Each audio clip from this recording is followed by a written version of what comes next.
Hi, I'm Dr. Dédé Tetsubayashi, and today I want to talk about whose future are you building? Let's get into it. When we say we're building for the future, anytime a company or a person says that, they're thinking about a future where we are moving differently, acting differently than the present, correct? So then the question is, whose future are we bringing to mind when we say we're designing for the future? When people say they're building for the future, they don't usually ask, whose future are they building for? Because when that future gets built, it's usually built by people who are able-bodied, people who can use that product, and they're also assuming they're building for their future, not someone else's. So when we talk about the future, how do we think about what is going to be not possible for us in the future so we can start to design for it today? The future that often gets built, it's a future that is optimized, frictionless, hyper-efficient. And all of these terms assumes an able-bodied, tech-intelligent, internet-savvy, perhaps, well-resourced individual. Also, a fast-paced, moving individual.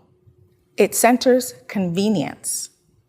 It centers efficiency, but it doesn't center the needs of the people who don't need efficiency or hyper-convenience. They actually need us to see the areas in which they cannot participate. These are the futures that we need to be thinking about.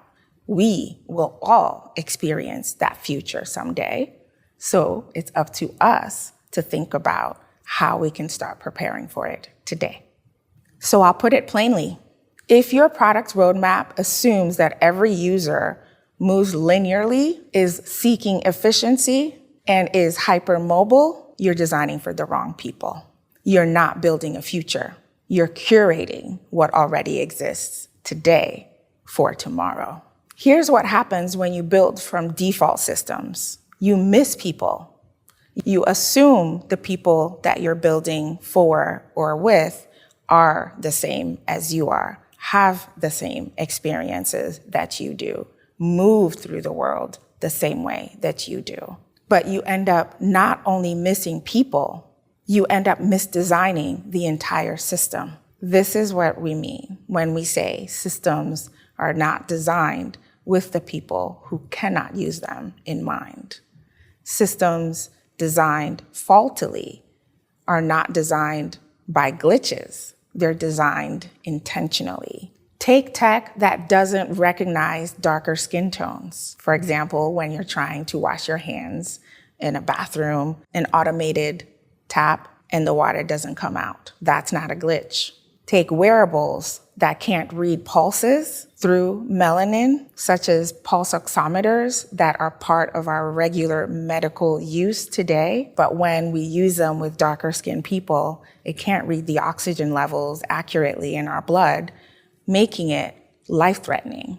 Take, for example, public transit applications that don't take into consideration that a person is in a wheelchair or walking with crutches or walking more slowly. They're not going to be able to use the apps with the designated amount of time to walk to a certain location or to arrive to pick up the train or the bus at a certain time. The amount of time that they need is a lot longer than the average or the regular able-bodied person. Also, take, for example, policy tools that ignore linguistic differences, cultural differences, and geographic differences. All of those play a part in how people interact with technology.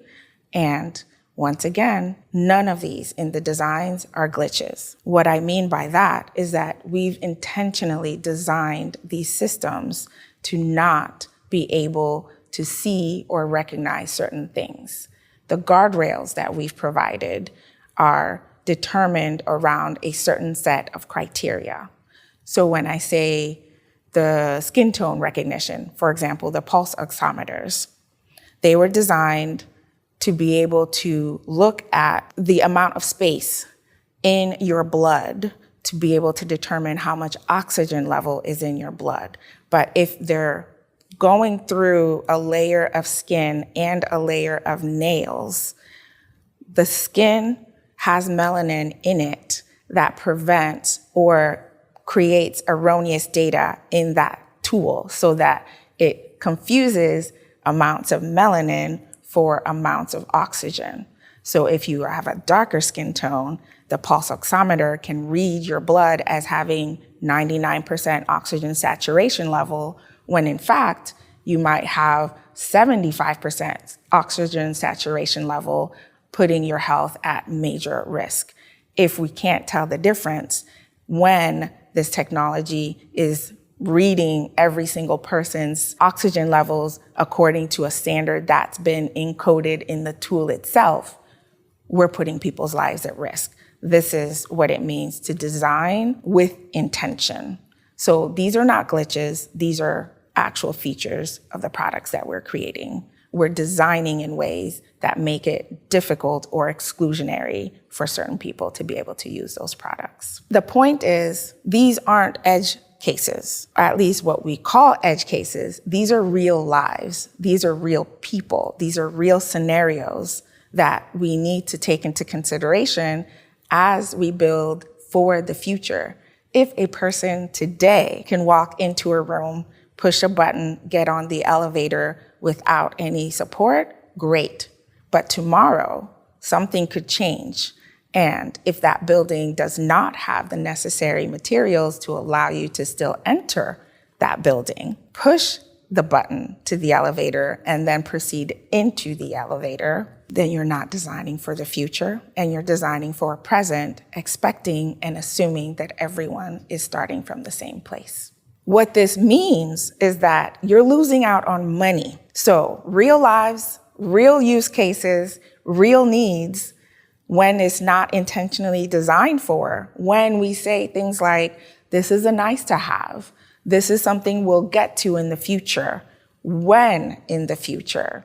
We know that V2, V3, V4 have lower priority and V1 has to have the minimum viable items to make that product work. And if reading your oxygen level is a priority, then we need to make sure that it can detect the accurate amount of oxygen within every person's blood.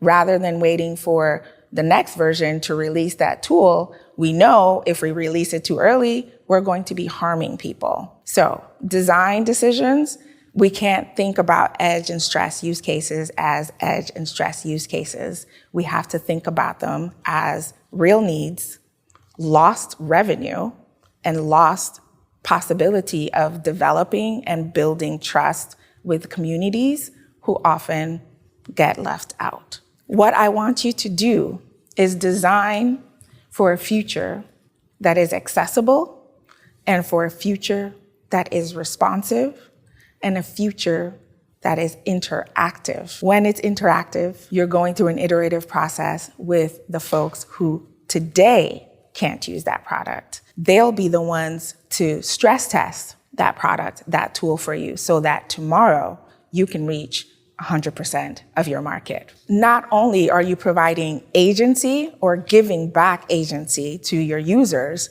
in designing in this way, you are gaining a business advantage, a competitive advantage that no other business is focusing on. Why would you want to follow the rest of the crowd? If they're all designing in the same way and all being exclusionary and all causing harms, don't follow them off the hill. Don't follow them off the cliff. Think differently. Who is able to be your canary in the coal mine right now so that you're building for inaccessibility today? And in turn, you're building with the people who are going to show you how to create a future that they can exist in, that they can use your product in.